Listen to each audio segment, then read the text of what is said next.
God bless everybody. Dios los bendiga. God bless you. We're going to be talking about the tongue. The tongue.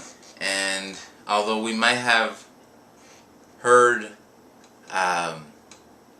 messages about the tongue, it's always good to go back and rethink what we do, right? When talking about the tongue. So it's actually not a small muscle.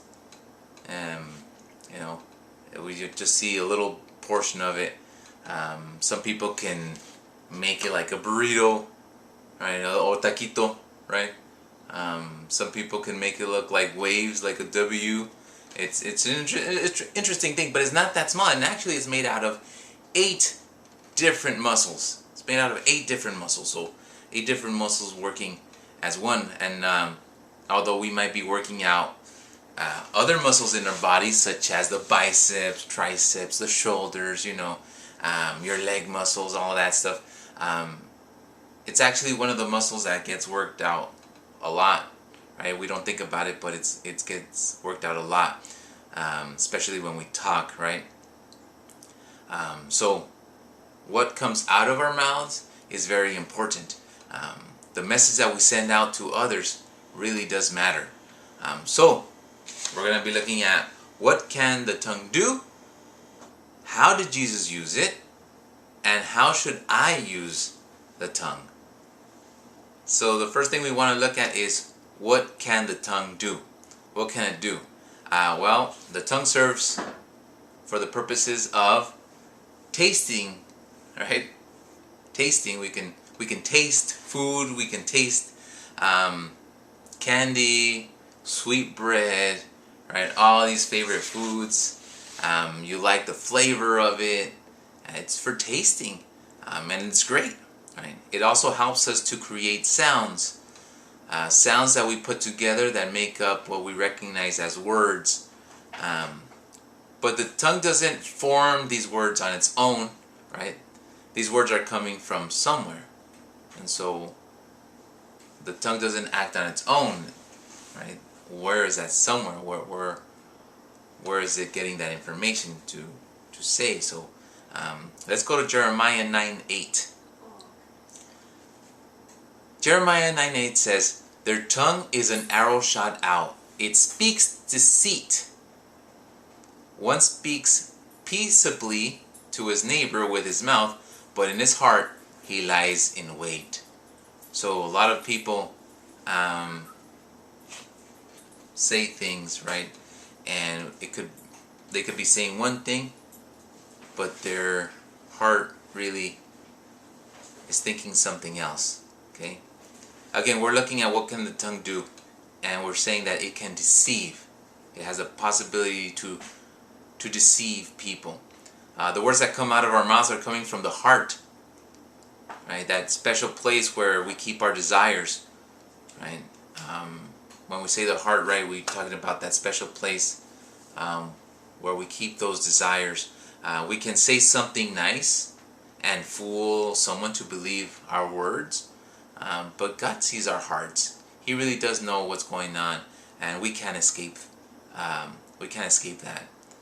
Jeremiah 17:9 says, "The human heart is the most deceitful of all, and desperately wicked. Who really knows how bad it is?" You might say, "Well, we aren't talking about the heart." I know, but from the heart is where things are coming out, and we're using our tongue to then speak what's in our heart. Right? And the heart here, we see that it's deceitful. It tricks. The tongue can be destructive. It has the power to destroy lives. It also has the power to build up someone. However, you must think and reflect about how you are using the tongue and what is coming out of it, right? Is it complaints? Is it blessings? Is it positive words? Is it negative words? Is it cursings? Is it foul language? Or is it praise? Is it gratitude? Right? So what is coming out of our mouths? How are we using it? Okay? How did Jesus use his tongue? Jesus Jesus talked a lot, right? With all due respect, Jesus talked a lot, and that's because he taught, right? He was a teacher, so he taught, and I should know teachers talk a lot, but he encouraged, and we can see that in John 16:33, right, where it says, "But take heart, I have overcome the world." So, God has given us that victory, so he encourages us. He forgave. He forgave. John 8:11 says, "Go and sin no more." This was when he was talking to the woman who they had caught in adultery. He forgave her. He forgave her. He talked about the truth. John 18:37. "The reason I was born and came into the world is to testify to the truth." This is when he spoke with Pilate before he was going to get crucified. And Pilate's like, "What's the truth?" And he is the truth, right? So he spoke to the truth. He corrected. Jesus also corrected people. Matthew 21:13. "My house will become a house of prayer, but you have turned it into a den of thieves." If you remember that time when he was turning the tables, the temple tables over, he corrected people. He spoke life into dead bodies. Right? John 11:43. "Lazarus, come out." He taught about heaven. John 14:6. "No one comes to the Father except through me." How can we get to heaven? He talked about that. And he also talked about lessons that would help us understand that we should love one another, such as Luke 10:36, where he's talking about the Samaritan, the Good Samaritan. "Which of these three do you think was a neighbor to the man who fell in the hands of robbers?" So Jesus used his tongue for many different reasons. And in 2 Timothy 3:16, right, it says, "All scripture is inspired by God and is useful to teach us what is true and to make us realize what is wrong in our lives. It corrects us when we are wrong and teaches us to do what is right." So all of those things that I just mentioned that Jesus did matches up with this verse of how we can use our tongues. And the last thing we want to look at is, how should I use the tongue? How should we be using it? How should you be using your tongue? Well, controlling the tongue is a difficult thing. James 3:6-8 tells us, "And the tongue is a fire, a world of iniquity. The tongue is set among our members, that it defiles the whole body and sets on fire the course of nature, and it is set on fire by hell. For every kind of beast and bird, of reptile and creature of the sea is tamed, and has been tamed by mankind. But no man can tame the tongue. It is an unruly evil, full of deadly poison." The tongue can be used to hurt, right? And it could also be used to heal. James 3:9-10 tells us, "With it we bless our God and Father, and with it we curse men who have been made in the similitude of God.